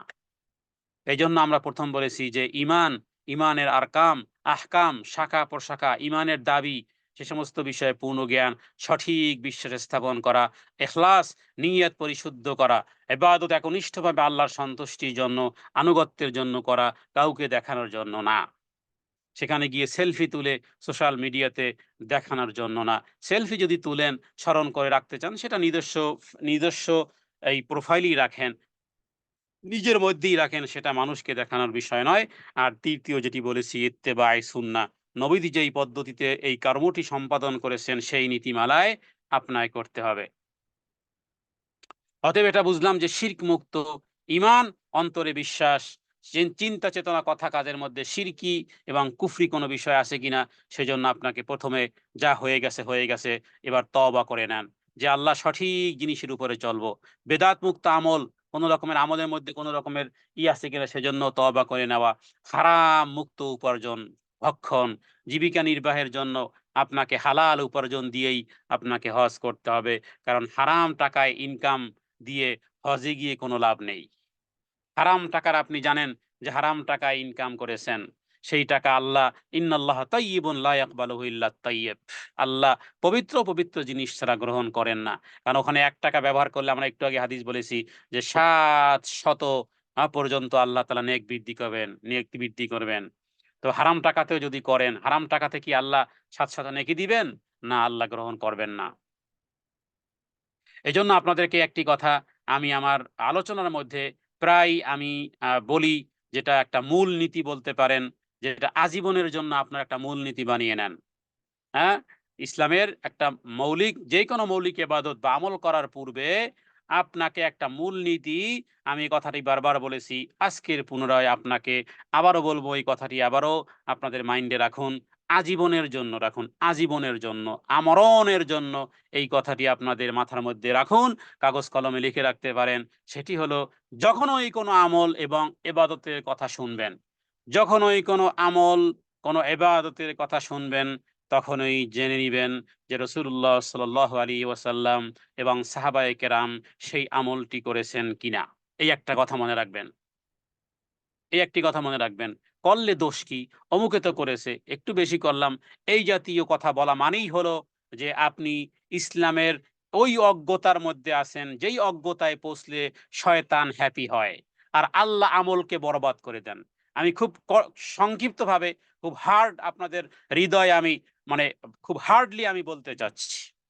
শয়তান সবচেয়ে বেশি খুশি হয় যখন কোন বেদাতি কর্ম করা হয়। বেশি করো, বেশি করো। অনেক বেশি করবা, কিন্তু নবীজির পদ্ধতিতে করবা না। শয়তান এটায় খুব বেশি খুশি হয়। এইজন্য আজীবনের জন্য যেই কথাটি মনে রাখতে হবে, কোন আমল এবং ইবাদতের কথা শুনলেই জানতে হবে আপনাকে যে এই আমল আর ইবাদত রাসূলুল্লাহ সাল্লাল্লাহু আলাইহি সাল্লাম, সাহাবায়ে কেরাম আমল করেছেন কিনা এবং এই পদ্ধতিতে করেছেন কিনা, এই দুটি প্রশ্নের উত্তর বিশুদ্ধ হাদিসের দলিলের ভিত্তিতে উত্তর পেয়ে গেলে ইয়েস করুন, তা না হলে নো করে দেন। কারণ রাসূলুল্লাহ সাল্লাল্লাহু আলাইহি ওয়াসাল্লাম, সাহাবায়ে কেরামের পন্থা এবং নির্দেশনার বাইরে যেই কোনো আমল আল্লাহ তাআলার কাছে অগ্রহণীয় এবং বাতেল এবং বাতেল এবং বাতেল এবং ক্যানসেল, ক্যানসেল, ক্যানসেল। বুখারী এবং মুসলিম, আবু দাউদ, তিরমিজি, নাসাই, ইবনে মাজাহ, মুয়াত্তা ইমাম মালিক সহ গোটা হাদিস গ্রন্থ এই কথাই বলেছে। মান আমিলা আমালান লাইসা আলাইহি আমরুনা ফাহুয়া রাদ্দুন। যে আমলটি করা হবে, যে আমলটি রাসূলুল্লাহ সাল্লাল্লাহু আলাইহি ওয়াসাল্লাম করেননি, সাহাবায়ে কেরাম করেননি, ওই শর্ত শারায়েত না থাকার কারণে সে আমল এক্সপাস করা হবে, সে আমল কবুল করা হবে না। অতএব মনে রাখতে হবে যে হজে থাকাকালীন সময়ে আপনার আপনার এই সমস্ত বিষয়গুলো খেয়াল করতে হবে এবং একেবারেই খুবই সংক্ষিপ্ত বিষয়। বাস, অতিরিক্তও নয়, বরং যতটুকু হাদিস থেকে পাওয়া যায় সেই কাজগুলোই আপনাকে করতে হবে। অতএব এই ক্ষেত্রে আরেকটি কথা এখানে না বললেই নয় যে আমাদের অনেকের উপরই হজ ফরজ হয়ে আছে। হজ ফরজ হওয়ার জন্য শর্ত শারায়েত হলো যে আপনি যদি মুসলিম হয়ে থাকেন, আপনার যদি বালেগ হয়ে থাকেন, হ্যাঁ, ১৫ বছর বা ১২ বছর হয়ে থাকে কথায় কথা। আপনি যদি ক্রীতদাস না হন, মানসিক ভারসাম্য পাগল যদি না হন, আর এরপরে যদি হজের সফরের খরচ যদি আপনার বহনের সামর্থ্য থাকে, আর নারীর জন্য স্বামী কিংবা মাহরাম থাকা। যেমন পুরুষের জন্য ৳৬,০০,০০০ হলে বর্তমানে বাংলাদেশ থেকে হজ করতে যাওয়া যায়। কিন্তু নারীর লাগবে ৳১২,০০,০০০। কারণ নারী শুধু এই ৳৬,০০,০০০ দিয়ে রওনা হলেই হবে না, বরং তাকে মাহরাম সাথে নিতে হবে। অতএব মাহরামের খরচাও যদি নারীর হয়, তাহলে মোটামুটি ৬ ৳১২,০০,০০০ যদি হয়, তাহলে এবার একজন নারী তার মাহরাম সহ তিনি হজের সফরে বের হবেন। আর হজের সফর সময়কালীন পরিবারের ভরণ পোষণের মোটামুটি নিশ্চয়তা ইত্যাদি থাকলেই যথেষ্ট হয়ে যাবে। তাহলে এই বিষয়গুলো আ আ যদি আমাদের থাকে তাহলে মনে রাখবেন যে এইগুলো নিয়েই তার জন্য হজ ফরজ হয়ে যায়। একজন মহিলার মাহরাম হলেন তার পরিবার, তার আত্মীয়ের মধ্যে এমন একজন পুরুষ যার সাথে ইসলামী শরিয়া মোতাবেক বিবাহ বৈধ নয়। এভাবে করে সরাসরি আপনারা মাহরেম কি নন মাহরেম আপনারা ফাইন্ড আউট করতে পারবেন। যার সাথে আপনি যাচ্ছেন তার সাথে আপনার বিবাহ বৈধ আছে কিনা? বা যদি বিবাহ বৈধ থাকে তাহলে তার সাথে দেখা দেওয়া জায়েজ নাই, তার সাথে ট্রাভেলিং করাও জায়েজ নেই। সরি উল্টা বলেছি আমি। তার মানে যার সাথে শরিয়া মোতাবেক বিবাহ বৈধ নয়, যেমন দাদা, যেমন নানা, বাবা, চাচা, মামা, শ্বশুর, ভাই, ছেলে, ভাইয়ের ছেলে, বোনের ছেলে, হ্যাঁ? মেয়ের স্বামী, নিজের নাতি, দুধ বাবা, দুধ ভাই ইত্যাদি। এদের সাথে বিবাহ হারাম। অতএব এরাই হলো মাহরাম। এদের সাথে হজের সফরে যাওয়া যাবে। তাহলে জীবনে একবারই মাত্র হজ ফরজ। অতএব যদি কোন ব্যক্তি এই পরিমাণ অর্থ তার কাছে থাকে তাহলে তিনি যেন হজ করেন। আর হজ যদি না করে দুনিয়া থেকে চলে যান তাহলে তিনি ফরজ ইবাদত মিস করেই দুনিয়া থেকে চলে গেলেন। বদলি হজের ক্ষেত্রে মনে রাখবেন কোন ব্যক্তি যদি ফজ হরজ আ আ আ যদি ফজ ফ ফরজ হজ আদায় করতে অক্ষম হয়, তবে কোন ব্যক্তিকে তার পক্ষ থেকে বদলি হজ করাতে পারে এবং পালন করার জন্য মনোনীত করতে পারে এমন ব্যক্তিকে, যিনি ইতিপূর্বে নিজের হজ পালন করেছেন। এমন হওয়াটাই উচিত। যদিও হানাফি মাযহাবে মাসালাটি ভিন্ন একটি উল্লেখ করা হয়। দাউদের হাদিস অনুযায়ী আমরা বলব যে এমন ব্যক্তিকে মনোনীত করা উচিত যে ইতিপূর্বে যিনি নিজের হজ পালন করেছেন। এবং আবু রাজিন আল আকিলি থেকে একটি বর্ণনা, রাসূলুল্লাহ সাল্লাল্লাহু আলাইহি ওয়াসাল্লামকে প্রশ্ন করে বললেন, "আমার পিতা বৃদ্ধ, তিনি হজ এবং উমরা পালন করতে পারেন না, সওয়ারির উপর চলতে পারেন না।" তখন নবীজি বলেছেন, "তোমার পিতার পক্ষ থেকে তুমি হজ উমরা পালন করতে পারো।" অতএব এই ক্ষেত্রে আমরা বলব যে হজ এবং ওমরাতে এই বিষয়গুলো অ অ যাবেন এবং যে সমস্ত বিষয়গুলো পরিহার করবেন সেগুলো আমরা আগেই আরেকটু বলি। কারণ আমরা সোশ্যাল মিডিয়াতে দেখি যে সেখানের যে সমস্ত ওলামায়ে কেরামগণ আছেন আমাদের দেশের মানুষের শরীরে, হাতে বলেন, পায়ে বলেন, কোমরে বলেন, শরীরে বিভিন্ন জায়গায় তাবিজ, কবজ, গণক জ্যোতিষী, মাজার দরগা থেকে পাওয়া বিভিন্ন আপনার আংটি, হ্যাঁ? গলায় ফিতা, হাতের ফিতা, পাথর, আংটি ইত্যাদি এগুলো প্লিজ এগুলো খুলে ফেলেন। এগুলো সব শিরিক। এগুলো সব শিরিক। তো এগুলো সব সব বাদ দিয়ে যেতে হবে। অনুরূপভাবে পুরুষেরাও এই বিভিন্ন রকমের এই কি বলে সিল্কের বিভিন্ন বিষয়গুলো, টুকটুকে লাল পাঞ্জাবি, হলুদ রঙের কাপড় ইত্যাদি, এগুলো পরিহার করা উচিত এবং স্বাভাবিকভাবে সাদা কাপড় রাসূলুল্লাহ বেশি পছন্দ করতেন। মহিলারাও খুব বেশি কাপড়-চোপড় ইত্যাদি না নিয়ে যাওয়া এবং মহিলার আরেকটা কাজ যেটা করবেন না খবরদার সেটি হলো কোন প্রকার সুগন্ধি নিয়ে আপনি ওই এরিয়াতে থাকবেন না। মহিলারা সুগন্ধি মেখে মসজিদে যাতায়াত যদি করে তার সালাত হবে না, নয়াকারে না। এ বিষয়ে আবু হুরায়রা থেকে হাদিস রয়েছে একাধিক। বহুত বড় গুনাহের কাজ, বহু বড় গুনাহের কাজ। তারপরে চুলে কালো ব্যবহার করা, কৃত্রিম পরচুলা ইত্যাদি এগুলো, বিভিন্ন ধাতব জাতীয় তরল পদার্থ ইত্যাদি যে সমস্ত বিষয়গুলো আমরা বলেছি এগুলো করা উচিত নয় এবং বিশেষ করে কোন রকমের সেন্ট, কোন রকমের আতর মহিলারা ওই সময়কালীন সময়ে ব্যবহার করবেন না এবং রাসূলুল্লাহ সাল্লাল্লাহু আলাইহি ওয়াসাল্লাম যেভাবে করে হজের নিয়ম-কানুন শিখিয়ে দিয়েছেন সেইভাবেই আমরা যেন হজ পালন করতে পারি। আর সেই সাথে, সাথে আমি আবারও একটু উল্লেখ করব যে সমস্ত দোয়াগুলো আমরা পাঠ করতে পারি। সেটি হলো যে আপনি যখন ঘর থেকে বের হবেন, আবার শুরু থেকে শুরু করি। ঘর থেকে যখন বের হবেন, যেই বিষয়গুলো বললাম ৩ টি জিনিস। এক হলো আল্লাহ তাআলার প্রতি ঈমান, এরপরে ইখলাস, হ্যাঁ? এবং তাকওয়ার বিষয়টি এবং ইত্তেবায়ে সুন্নাহ রাসূলুল্লাহ সাল্লাল্লাহু আলাইহি ওয়াসাল্লামের সুন্নাত অনুযায়ী পালন করবেন। তাহলে যখন ঘর থেকে বের হবেন তখন নিয়াত করে ফেললেন। এরপরে যখন আপনি ইহরামের কাপড় পরবেন ওমরা বা হজের নিয়ত করে পড়লেন। আর সেই ক্ষেত্রে গোসল করে নেওয়া, পরিষ্কার হয়ে নেওয়া, এরপরে ২ রাকাত সালাত আদায় করা স্বাভাবিকভাবেই। মিকাতে গিয়ে ২ রাকাত সালাত আদায় করে, গোসল করা, তারপর ইহরামের কাপড় পরা, এরপরে ২ রাকাত সালাত আদায় করা। যারা বাংলাদেশ থেকে যারা যাবেন তারা আ আ ওখানে গিয়ে গোসল করতে পারেন ঢাকাতে। এরপরে কাপড় পরতে পারেন। আর এরপরে স্বাভাবিকভাবে নিয়ত আপনার হয়ে গেছে। এভাবে করে মুখে বাংলাতেও বলতে পারেন যে, "হে আল্লাহ, আমি হজ এবং ওমরার নিয়াত করেছি।" অথবা লাব্বাইক আল্লাহুম্মা হাজ্জান ওয়া উমরাতান। হে আল্লাহ, আমি হজ এবং ওমরার নিয়াত করেছি। বাংলাতে বলে নিতে পারেন।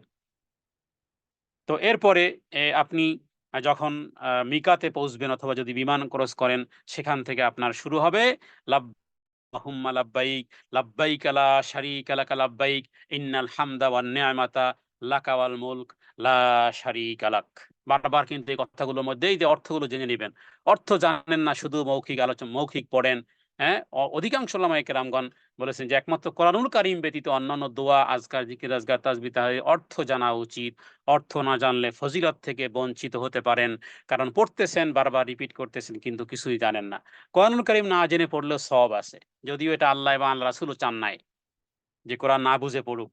কিন্তু তারপরও বলব যে এই সমস্ত বিষয়গুলো, এই যে লাব্বাইক আল্লাহুম্মা লাব্বাইক গুলো অর্থ কি? হ্যাঁ? আপনারা বিভিন্ন হজের যে সমস্ত অথেন্টিক যে সমস্ত বই কিতাবগুলো আছে, অনলাইনে পাবেন, অফলাইনে পাবেন, সেগুলো একটা কিনে নেবেন। এই জাতীয় দোয়া কালাম পড়বেন। আরেকটু বিষয় সতর্ক করব। তাহলে যেইগুলো হাদিসে বর্ণিত দোয়া কালাম সেগুলো আমরা বলব। আর যেই দোয়া কালামগুলোর ক্ষেত্রে অপশন নেই, যেমন কাবাঘর ৭ চক্কর দেওয়ার ক্ষেত্রে ৭ টি দোয়া আপনি হজ এবং ওমরার বইগুলোতে পাবেন, যেগুলো অথেন্টিক নয়, বরং সেখানে আপনি যেমন খুশি দোয়া করতে পারবেন। যেই দোয়াগুলো আপনাকে ম্যান্ডেটরি করতে হবে সেইগুলোর বর্ণনা এখন করতেছি। তাহলে এটা হলো ১ম এ আপনি নিয়াত করে ফেললেন। এইভাবে শব্দেও নিয়াত করা যায়। হ্যাঁ? সালাতের মধ্যে শব্দে নিয়াত নেই। সিয়ামের ক্ষেত্রে শব্দে নিয়াত নেই। কিন্তু হজ এবং ওমরার ক্ষেত্রে শব্দগত নিয়াত রাসূলুল্লাহ সাল্লাল্লাহু আলাইহি ওয়াসাল্লাম থেকে প্রমাণিত। তো এরপরে আপনি আ আ আ তালবিয়া পাঠ করলেন এবং মক্কা ঘর দেখার আগ মুহূর্ত পর্যন্ত আপনি তালবিয়া পাঠ করতে থাকবেন। এরপর যখন মক্কাতে আপনি এন্টার হবেন, ডান পা দিয়ে মসজিদে প্রবেশ করবেন। মসজিদের যে দোয়াগুলো আছে, আল্লাহুম্মা ইফতাহ লি আবওয়াবা রাহমাতিক, এগুলো দোয়া পড়বেন। এরপরে আপনি কি বলে আপনার পৌঁছে গেলেন কোথায়? একেবারে মসজিদে মসজিদুল হারামের একেবারে কাবা ঘরের যেই হাজরে আসওয়াদের কর্নারে পৌঁছে গেলেন। সেখানে শুরু করেছেন কি বলে? বিসমিল্লাহ আল্লাহু আকবার বলে, বাস শেষ। এরপরে যদিও দোয়া কালামগুলো বিভিন্ন বই কিতাবে লেখা আছে, বিভিন্ন চক্করের দোয়া। আপনি যা পড়েন। বিশেষ করে লা ইলাহা ইল্লাল্লাহ ওয়াহদাহু, এইটা বেশি করে পড়বেন। আচ্ছা, এরপরে ৭ চক্কর দেওয়া হয়ে গেল। এরপরে আপনি কি করবেন? ২ রাকাত সালাত আদায় করবেন প্রত্যেকটা ১ম রাকাতে, এবং ওই জায়গাতে যত সালাত আদায় করবেন ১ম রাকাতে সূরা কাফিরুন, ২য় রাকাতে সূরা ইখলাস। সূরা কাফিরুনও বুঝে নেবেন, অর্থ জেনে নিবেন সূরা কাফিরুন মানে কি। দেশে এসে আবারও ওইভাবে মিল-ঝুল করকে নেহি চলেগা। কারণ ঘোষণা দিয়ে এসেছেন যে তাদের দিন লাকুম দীনুকুম ওয়ালিয়া দিন। এরপরে সূরা ইখলাস হলো তাওহীদে ভরা পরিপূর্ণ। অতএব এই হজের শিক্ষাই পুরোটাই তাওহীদ ভিত্তিক শিক্ষা। তাওহীদ যারা বুঝে নাই হজ করেছে, তাওহীদ বুঝে নাই, তো সেই হজ কি হজ হলো? অথচ গোটা হজটাই হলো তাওহীদের উপরে দণ্ডায়মান। তো এরপরে কি করবেন? ২ রাকাত সালাত আদায় করলেন। আল্লাহ তাআলার কাছে প্রার্থনা করবেন। এরপরে সাফা মারওয়াতে গিবেন। সাফাতে গিয়ে যেটা পড়বেন, ইন্নাস সাফা ওয়াল মারওয়াতা মিন শাআইরিল্লাহ, এটি সূরা বাকারার আয়াত। নিশ্চয়ই সাফা এবং মারওয়া আল্লাহর নিদর্শন সমূহের মধ্যে অন্যতম। এই কত তো পাহাড় আছে, কিন্তু সাফা মারওয়া কেন দামি হয়ে গেল? ওই যে একটু আগেই বলেছি যে এখানে হাসেরার দৌড়াদৌড়ি আছে। একজন নারী বা উপরে উঠতেছেন, দেখতেছেন কোন মানুষজন আছে কিনা। কারণ তার ২ টা মাত্র প্রাণী এখানে। হ্যাঁ? কারণ পাহাড়ে বিভিন্ন রকমের জন্তু জানোয়ারও থাকে। তো বারবার উঠতেছেন যে দেখি কোনো কাফেলা দেখা যায় কিনা খোলা আকাশের নিচে। এই কারণে এই সাফা আর মারওয়া, এই নারীর পদধ্বনিতে সাফা আর মারওয়া কোরআনের আয়াত হয়ে গেছে। যদিও সাফা আর মারওয়া ২ টি পাহাড়ের নাম এবং একেবারে নিচতলাতে সামান্য একটু নিদর্শন আছে। কিন্তু এই পাহাড়ের নাম কোরআনুল কারীমে এসেছে, পিছনে আছে কোন নারীর পদচিহ্ন। সেই নারীর পদচিহ্ন কেন? সেই নারী কোন দৌলতমান কোন নারী নয়, বরং তাকওয়ার ভিত্তিতে সেই নারীর এই প্র্যাকটিসিং কে আল্লাহ তাআলা হজ আর ওমরার কার্যক্রম বানিয়ে দিয়েছেন কিয়ামতের আগ মুহূর্ত পর্যন্ত। তাহলে শিক্ষা ওটাই নিতে হবে। এজন্য বলেছি, ঘর থেকে বের হবেন, ব্যাগে কি রাখলেন না রাখলেন সেটা জানার বিষয় নয়। বরং তাকওয়া, পকেটেও থাকবে তাকওয়া, দিলেও থাকবে তাকওয়া, মুখেও থাকবে তাকওয়া, চোখেও থাকবে তাকওয়া, কানেও থাকবে তাকওয়া, হাতে পায়ে সব জায়গাতে থাকবে আমার তাকওয়া আর তাকওয়া। আল্লাহকে ভয় করার নীতি। এরপরে আপনি কাবা ঘরের দিকে মুখ করে মোনাজাত করার মতন ২ হাত উঠিয়ে এই দোয়াটি ৩ বার পাঠ করতে পারবেন। আল্লাহু আকবার, আল্লাহু আকবার, আল্লাহু আকবার। লা ইলাহা ইল্লাল্লাহু ওয়াহদাহু লা শারীকা লাহু, লাহুল মুলকু ওয়া লাহুল হামদু ইউহয়ী ওয়া ইউমীত ওয়া হুয়া আলা কুল্লি শাইইন কাদির। লা ইলাহা ইল্লাল্লাহু ওয়াহদা লা শারীকা লাহু আনজাযা ওয়া'দা ওয়া নাসারা আবদা ওয়া হাযামাল আহজাবা ওয়াহদা। এগুলোর দোয়া, এগুলোর পিছনে ইতিহাস আছে। হ্যাঁ, নবীজি এই দোয়াগুলো করেছেন। আল্লাহ ব্যতীত তার প্রশংসা আদায় করেছেন এবং তিনিই জীবন দান করেন, তিনিই সর্বশক্তিমান। আল্লাহ ছাড়া আর কোনই শরিক নেই এবং তিনি তার আর কোন ইলাহ নেই এবং শরিকও নেই। এরপরে তো বললাম যে সাফার দিকে যাবেন, মারওয়ার দিকে যাবেন। মাঝখানে দেখবেন যেটা গ্রিন লাইট আছে, হ্যাঁ? সাফা পাহাড় থেকে কিছু দূরে সবুজ আলোর লম্বা বাতি দেখবেন। এই জায়গাতে পুরুষেরা একটু রমলের মতন জগিং করবেন। এরপরে ওই জায়গাতে যেটা পড়তে পারেন সেটা হলো হাদিস থেকে পাওয়া যায়। ইবনে শাইবা এবং তাবরানীর মধ্যে হাদিসটি আছে, ইবনে মাজাহর মধ্যে, বুখারীতে। সেটা হলো রব্বিগফির ওয়ারহাম ইন্নাকা আনতাল আ'আজ্জুল আকরাম। রব্বিগফির ওয়ারহাম, হে আমার প্রতিপালক আমাকে ক্ষমা করুন, আমাকে রহম করুন। ইন্নাকা আনতাল আ'আজ্জুল আকরাম, নিশ্চয়ই আপনি সর্বাধিক শক্তিশালী এবং সম্মানিত। তো সাফা থেকে মারওয়া ইত্যাদি এক পাল্লা দূরত্ব সম্পন্ন হওয়া, আবার মারওয়ার দিকে আসা, এভাবে করে ৭ চক্কর হয়ে গেলে এরপরে আপনার ওমরা শেষ। এরপরে মাথার চুল সামান্য ও ও কিছু কেটে বা পুরুষেরা প্রয়োজনে ছেঁটে ফেলবে বা ছোট করবে ইত্যাদি। বা আপনার এই হজের সফরে ওমরা হয়ে গেছে। এরপরে এরপরে আপনার প্রস্তুতি গ্রহণ করতে হবে। শারীরিক শক্তি এনার্জি করবেন। কারণ ৮ই জিলহজ থেকে আপনার এবার হজের কার্যক্রম শুরু হবে এবং আমরা পূর্বেই বলেছি যে ৮ই জিলহজ আপনি আ আ মক্কা থেকে এবার আ আবার কি করবেন? আবার এহরামের কাপড় পরবেন। আবার পুনরায় এহরামের কাপড় পরবেন। এরপরে এহরামের কাপড় পরে এরপরে আপনি কোথায় যাবেন? মিনাতে যাবেন ৮ই জিলহজ, এবং সেখানে যেহেতু ব্যক্তিগতভাবে করা যায় না, অতএব এই ক্ষেত্রে মনে রাখবেন আমরা বলেছি যে ৮ই জিলহজ সূর্য ওঠার পরে মিনার দিকে যাত্রা।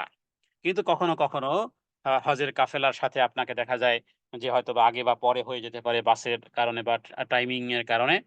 তো তবে সুন্নাতটা হলো যেটা, যে ৮ই জিলহজ এহরাম বাঁধবেন, সূর্য ওঠার পরে মিনার দিকে যাত্রা করতে হবে। আর মিনাতে যোহর, আসর, মাগরিব, এশা, ফজর ওই দিন যথাসময়ে আপনি সঠিক সময় আদায় করবেন এবং কসর করবেন। এরপরে ঐদিন রাত থাকলেন, এরপরে ফজর থাকলেন, এরপরে সূর্য উদয়ের পরে এবার সূর্য উদয়ের পরে যেটা ৯ জিলহজ হয়ে গেছে, আরাফার দিকে যাত্রা করবেন এবং আরাফাতে সেখানে পৌঁছার পরে সেখানে যোহর আর আসর একটু দেরি করে পড়বেন এবং কসর পড়বেন। আর ওই দিন সবচেয়ে দোয়া করার বিষয়, ওই দিন আল্লাহ এই পরিমাণ মানুষকে মাফ করেন যেটা শয়তান দেখতে পায়। সারা বছর মানুষকে পাপ করায় আর একদিনে সব মাফ হয়ে গেছে।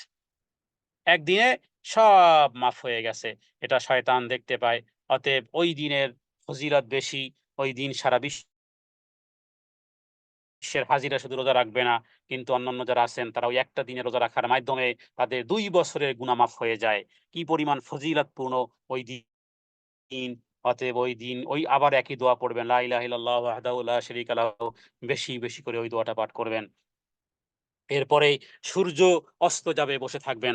সূর্য অস্ত যাওয়ার পরে এরপরে মুজদালিফার উদ্দেশ্যে আপনি যাত্রা করবেন।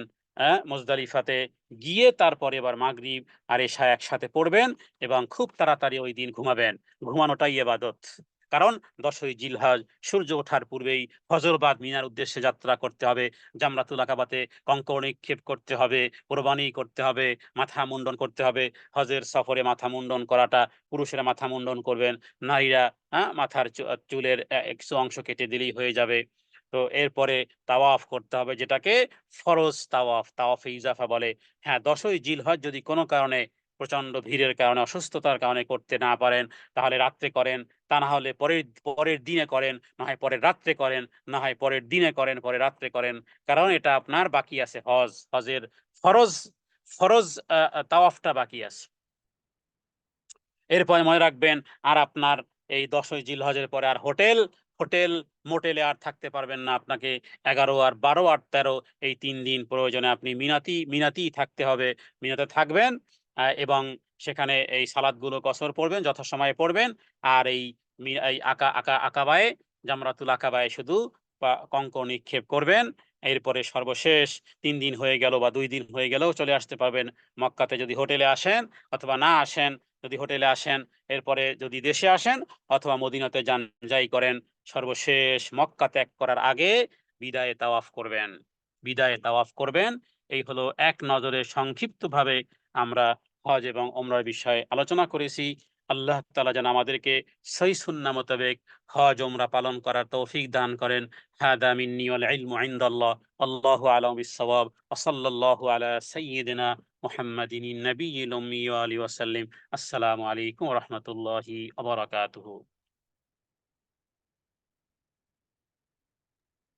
ওয়ালাইকুম আসসালাম রহমতুল্লাহি ওবারাকাতুহু। আলহামদুলিল্লাহ, আলহামদুলিল্লাহ, আলহামদুলিল্লাহ। এত চমৎকার করে আল্লাহ আমাদের সামনে আপনার মাধ্যমে পৌঁছে দিয়েছেন তার ঘরে আলহামদুলিল্লাহ। হজ করা, যার বিনিময়ে মাবরুর হজ করার উপায়গুলি, বিনিময় যার জান্নাত। বিনিময়ে আল্লাহর কাছে জান্নাত ছাড়া কিছু নেই। জি ভাই, আমি ছোট ছোট দুই তিনটা পয়েন্ট আপনার সাথে একটু অ্যাড করতে চাই বরাবরের মতো, আপনার অনুমতি জি, জি সাপেক্ষে। ইনশাআল্লাহ। জি অবশ্যই, অবশ্যই। ইনশাল্লাহ। সেটা হলো ইনশাল্লাহ আপুরা আপনাদের প্রশ্ন নেওয়া হবে ইনশাল্লাহ। শুধু এগুলো আনুষঙ্গিক জিনিস, কিছু কিছু কারণ এত জিনিস একসাথেই করলে জি কখনো কখনো অনেক বড় একটা বিষয় তো অনেক আসলে। বড় ব্যাপার। জি। জি, জি। আম, এটা হলো প্রথমে এই যে হজের যে ব্যাপারটা, এটা এটার মাধ্যমে আল্লাহ একটা গূঢ় অর্থ আছে কিন্তু, যে এই যে মানুষ আল্লাহর সন্তুষ্টির উদ্দেশ্যে চলে যায়। আর এইটা এমন একটা ইবাদত যার সাথে সবগুলি ইবাদত সমন্বিত, যেটার সাথে অর্থ সমন্বিত, শারীরিক শ্রম সমন্বিত। রোজা আছে ওই সময়, হ্যাঁ, রোজা মানে এই এই ইয়ের সময় আর কি, যদিও হাজিরা রোজা রাখে না কিন্তু এই সময়ে আর কি। তারপরে কুরবানি, হ্যাঁ, অনেকগুলি ইবাদত একত্র একত্র করা আর কি। তো এখানে আল্লাহ সুবহানাহু ওয়া তাআলা একটা জিনিস মানুষ কি করতে মানুষের মাঝে উম, এই জিনিসটা করতে চান যে তোমরা যে হজ করতে যাচ্ছ, এই যাওয়ার সময় তোমরা একটা জিনিস দেখো, দেখো যে এই যে তোমাদের লাগেজ, ধরেন এক লাগেজ ভর্তি করে যে এতদিন থাকবে, এত এতদিন থাকবে, এই জিনিসগুলি প্রয়োজন, এই জিনিসগুলি প্রয়োজন, এরকম করে যাতে ওখানে গিয়ে কোনো অসুবিধা না পড়ে সেটার জন্য এক্সট্রা অর্থ করি বা পরিচিত জন সব কিছু ব্যবস্থা করে যায়। এই ধরেন হজের 10 দিন, 10 দিন সর্বনিম্ন বা 40 দিন, এই দিনের জন্য মানুষের কত প্রস্তুতি, যেন কোনোভাবে সমস্যা না পড়ে। বলেও রাখে, বলে যায় কোনো অর্থকরী সমস্যা থাকলে অমুকের সাথে সবকিছু থাকে। এই এই 10 দিনের যদি এত বড় প্রস্তুতি হয়, তাহলে এই যে অনন্ত আখেরাত, বারজাখের জীবন, আখেরাতের অনন্ত যাত্রার জন্য কি প্রস্তুতি আছে আমাদের। মানে যে আমরা এখন দেখেন এক ঘর থেকে বের হইলে মানুষ কিন্তু ইম্পর্টেন্ট ইম্পর্টেন্ট জিনিসগুলি নেয়, ওয়ালেট নিবে যাতে বিপদে না পড়ে, গাড়ির চাবি, কার্ড, টাকা পয়সা, মানে যা কিছু দরকার। তাহলে আল্লাহ এখানে সবচেয়ে বড় যে সম্পদটা নিতে বলছেন, যেটা ভাই বলেছেন, সেটা হলো তাকওয়া, আল্লাহ ভীতি। তো এই ভীতিটা, এটা তো সবকিছু নিবে।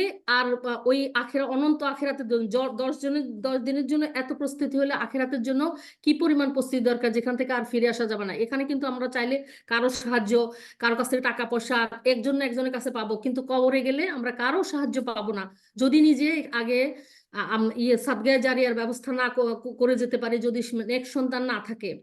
তো এই এই একটা জিনিস। আরেকটা জিনিস, এই যে আত্মীয় পরিজন, অনেক সময় মানুষ কি করে যে আত্মীয় স্বজনকে ছেড়ে, বাচ্চাদেরকে ছেড়ে যেতে চান। আমার বাচ্চারা ছোট, আমার মেয়েকে, আমাদের দেশে কত কিছু প্রচলিত আছে, মেয়ে সেদেরকে বিয়ে শাদী না দিয়ে হজে হজে যাওয়া যাবে না, এগুলো উচিত না। হ্যাঁ, এভাবে সব বিয়ে শাদী দিয়ে তারপরে হজ, শেষ বয়সের জন্য হজকে ফেলে রাখে। এটা কিন্তু না, হজ একটা মানে পরিশ্রমলব্ধ ইবাদত। এটা শক্তি সামর্থ্য থাকা অবস্থায় এই হজ করতে হবে। যখন রসুল সাল্লাল্লাহু আলাইহি ওয়াসাল্লাম 3বার বলছেন যে হজের ব্যাপারে তোমরা জলদি করো, জলদি করো, জলদি করো। তোমাদের মৃত্যু এসে যেতে পারে, তোমাদের শারীরিক সামর্থ্য চলে যেতে পারে, তোমাদের তারপরে অর্থনৈতিক সচ্ছলতা নাও থাকতে পারে, তারপর পারিপার্শ্বিক অবস্থা পরিবর্তন হয়ে যেতে পারে, যেটার কারণে তুমি অপারগ হয়ে যাবা। সেজন্য যখনই মানুষের সামর্থ্য হবে তখনই যেন সে এটাকে গুরুত্বের সাথে, 5টা স্তম্ভের একটা স্তম্ভ, সে নিজেকে সম্মানিত মনে করে যে সবাই কিন্তু কিন্তু আল্লাহ হজ করার তৌফিক দেন না।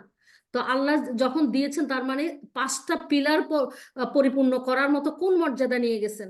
মানে এক একটা পিলার, মানে লক্ষ লক্ষ নফল ইবাদত কিছুই না, লক্ষ কোটি নফল ইবাদত কিছুই না। ভাই সবসময় বলেন ইনশাল্লাহ এটাই।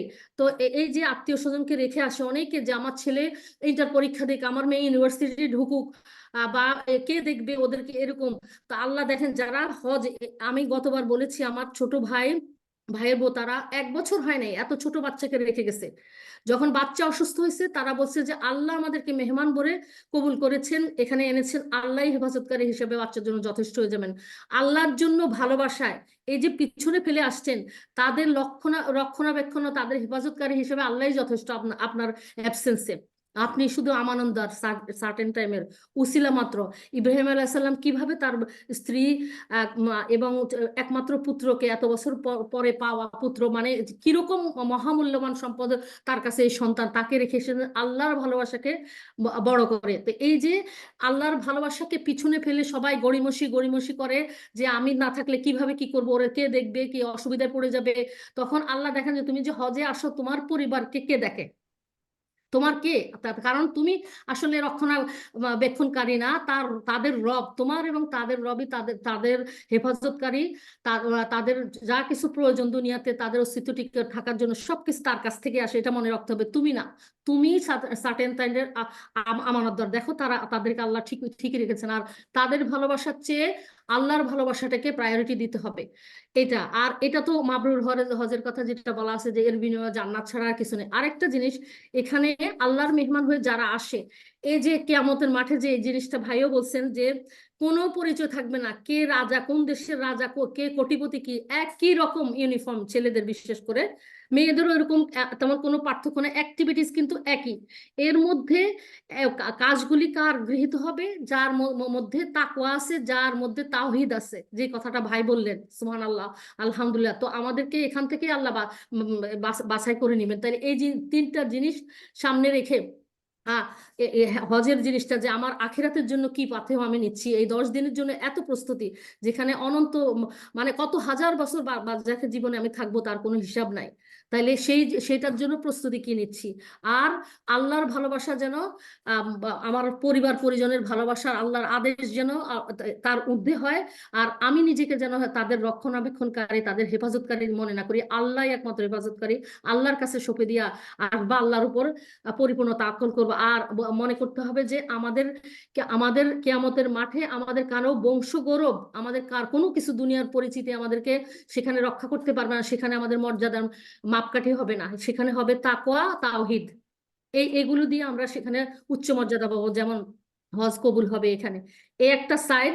আরেকটা জিনিস, মানে আমার এই কয়েকটা পয়েন্ট একটু ধৈর্য ধরে শুনেন, ইনশাল্লাহ আমার মনে হয় আপনাদের ইয়ে হবে না, লস হবে না। হ্যাঁ, ইনশাল্লাহ। তারপরে আরেকটা জিনিস হয়েছে যে এই যে হাজেরা আলাইহিস সালামের ইয়েটা আর কি, এই যে এটা মেয়েরা অনেক সময় অভিযোগ করে ইসলাম মানুষকে ডাউন করেছে, তাদেরকে তাদেরকে কি দিবে, তাদেরকে কি দিবে, ছেলেদের জন্য 70টা হুর, মেয়েদের জন্য কি, আবার মেয়েদেরকে পর্দা দিয়ে চাকরি বাকরি না করতে দিয়ে তাদেরকে এরকম করে তাদের স্বাধীনতা হস্তক্ষেপ, তাদেরকে সম্মান দেওয়া হয়নি, অনেক কিছু।